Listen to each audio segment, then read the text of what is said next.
The Yucatan Peninsula lies in southeastern Mexico, where it separates the Caribbean Sea from the Gulf of Mexico. This 70,000 square mile peninsula is almost entirely comprised of limestone. In its southern regions, it borders the northern parts of Guatemala and Belize. The absolute location of the Yucatan Peninsula is 18 degrees, 48 minutes, 24 seconds north, 89 degrees, 23 minutes, 54 seconds west. There are two theories as to how this region got its name. The first is that when Spanish explorers asked what the region was called, the indigenous people replied Yucatan, meaning, I don't know what you are saying. The second is that it derives from the Aztec word meaning a place of richness. A special feature to this area is the widespread appearance of cenotes, or sinkholes, which dot the jungle floor all over the region. Currently, there are 2,000 sighted cenotes. However, experts estimate that there could be as many as 6,000 in the peninsula. Cenotes can be found in several places around the globe, including Australia, Canada, Zimbabwe, and the United States. However, nowhere in the world is a cultural region so closely tied to this unique geologic feature. Cenotes in this region were formed by naturally acidic rain filtering down over thousands of years, dissolving away limestone. This carved out huge caves and an underground river network. These secret water sources were only revealed when the cavern would collapse under its own weight, a process which was expedited by the impact of a large asteroid or comet about 6 to 8 miles in diameter. The Chicxulub impactor, as it has been named, struck Earth around 65 million years ago. The impactor left a crater which is roughly 93 miles in diameter and reaches a depth of 12 miles, which is well into the continental crust.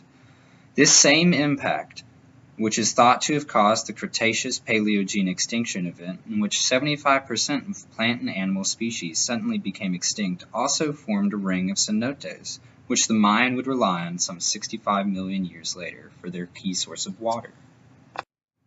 In 1936, an article was published that defined cenotes into 4 distinct feature groups: jug or pit cenotes, cylinder cenotes, shallow water basin cenotes, and cave cenotes. The climate of the Yucatan Peninsula is defined as tropic, like many of the regions surrounding it.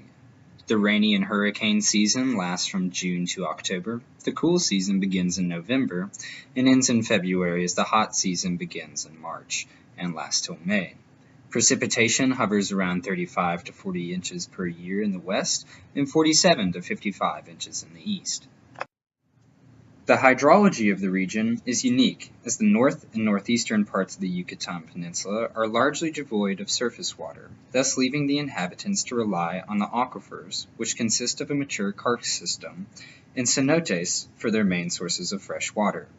Seeing as these sources are refilled during the rainy and hurricane season, there is a huge risk of contaminants due to surface pollutants and a shallow water table.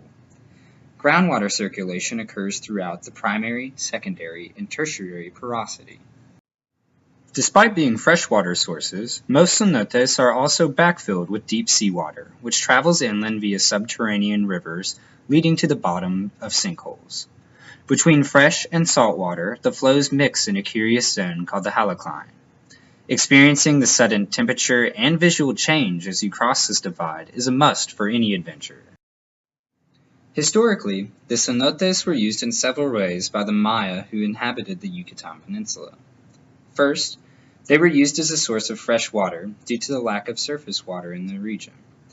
This is why many of the ruins in the area are centralized around the cenote ring. Second, they were viewed as sacred wells to their gods. Archaeologists have unearthed several sites containing adult male, female, and adolescent bones, providing evidence that they were used as sacrificial sites. Today, many cenotes are used as a leading driver in the Yucatan Peninsula's tourism effort. Many tourists enjoy jungle hikes and swimming in the crystal clear waters, but their main attraction is from cave divers, many places not even requiring a diving certification. However, beware, like many of the first to enter these alluring waters, you might not come out again.